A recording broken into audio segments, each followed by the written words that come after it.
जिस गन्ने से गुड़ इतना काला होता है उसकी चीनी इतनी सफेद कैसे हो गई? केमिकल्स उसमें डाले जाते हैं।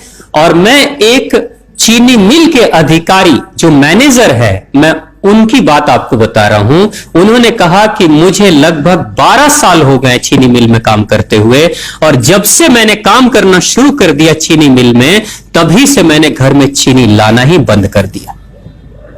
मैं तब से अपने बच्चों को चीनी खिलाता ही नहीं हूं, जबकि नौकरी से सैलरी वहीं से मिलती है, मगर चीनी नहीं। मैंने कहा कि आखिर कौन सी घटना घटी जिसके कारण से आपने ऐसा किया? तो उन्होंने बताया एक छोटी सी घटना कि चीनी मिल में जो ये पानी निकलता है ना, चीनी के बनने के बाद उस प्रोसेसिंग में जो पानी निकलता है, उस पानी में वो सारा केमिकल भी मिक्स रहता है, और उस पानी को चीनी मिल वाले लोग अक्सर एक टंकी में जमा करके रखते हैं। ये सभी चीनी मिल वालों के पास में होता है, आप भी कभी जाएंगे तो आपको भी पता चलेगा।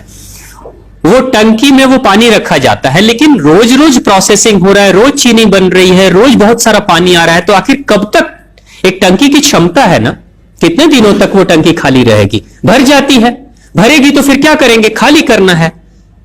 तो क्या किया था चीनी मिल के लोगों ने? सोचा कि छोड़ो ना, अब कहां जाएंगे उसको फेंकने के लिए कहीं दूर, क्योंकि अब उतनी बड़ी टंकी जिसमें हजारों गैलन पानी है, उसके लिए ट्रांसपोर्ट में कितना खर्च आएगा, तो बेहतर होगा रात के अंधेरे में कहीं खेत में डाल देते हैं।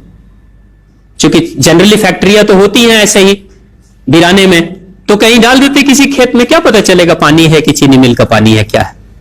तो ये सोचकर मैनेजमेंट वाले लोगों ने रात में ही उस पानी को खेतों में छुड़वा दिया, और नतीजा यह हुआ कि उस खेत की सारी फसल जल गई, मिट्टी बंजर हो गई।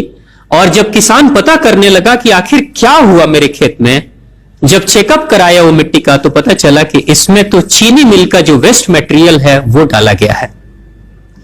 तब उसको खबर मिली कि हां, किसी स्टाफ ने बताया कि हां, हमारे चीनी मिल से ही पानी डाला गया था आपके खेत में, और पूरी मिट्टी बंजर हो गई।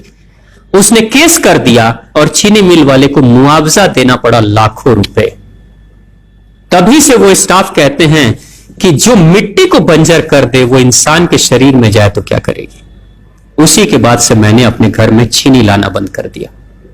और सच्चाई है, लगभग अगर आप देखेंगे तो अंग्रेजों के आने के समय अंग्रेज पहला चीनी मिल इन्होंने भारत में ही लगाया था। पहला चीनी मिल भारत में ही अंग्रेजों का लगा, और अंग्रेजों ने चीनी की शुरुआत की। भारत के लोग गुड़ खाते थे, चीनी नहीं खाते थे। उन्होंने बहिष्कार किया, बिल्कुल नहीं, लेकिन चीनी और चाय पत्ती दोनों के लिए लोगों को तैयार किया गया था। चाय पिला पिलाकर फ्री में चीनी के लिए तैयार किया गया, और चाय के लिए भी तैयार किया गया। अंग्रेज ने जब से यह शुरू किया है, और पिछले 50 वर्षों से हमारे समाज में चीनी खाने का प्रचलन बहुत तेजी से बढ़ा है, और उसी समय से भारत के लोगों के बच्चों के शरीर में कैल्शियम की कमी होनी शुरू हो गई है।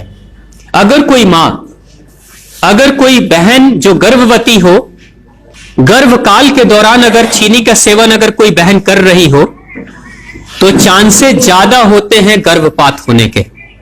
कोई मां अगर बच्चे के जन्म से पहले 1 साल पहले से ही चीनी छोड़ दे और सामान्य भोजन करे, अपना ही दूध बच्चे को पिलाए, और कम से कम 5 साल तक बच्चे को चीनी ना खिलाए, खुद को चीनी ना खिलाए, उस बच्चे को कभी भी ऑस्टियोपोरोसिस की समस्या नहीं हो सकती। कैल्शियम की कमी उसके शरीर में कभी नहीं होगी।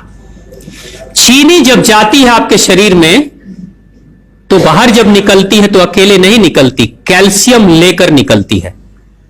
चीनी कैल्शियम लेकर निकलती है, हड्डियों को गलाकर निकलती है।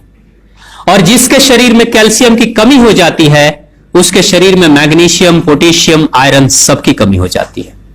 कैल्शियम वो तत्व है कि जिसके शरीर में कम हो जाए, सारे तत्व कम हो जाएंगे, और कैल्शियम की कीमत पे चीनी हम खाते हैं। भारत, पाकिस्तान, बांग्लादेश, नेपाल, ऐसे कुछ देशों के अलावा दुनिया के बहुत सारे ऐसे राष्ट्र हैं जहां चीनी का इस्तेमाल ही नहीं होता। आज भी चीनी खाते नहीं, बहुत सारे देश नहीं खाते बिल्कुल।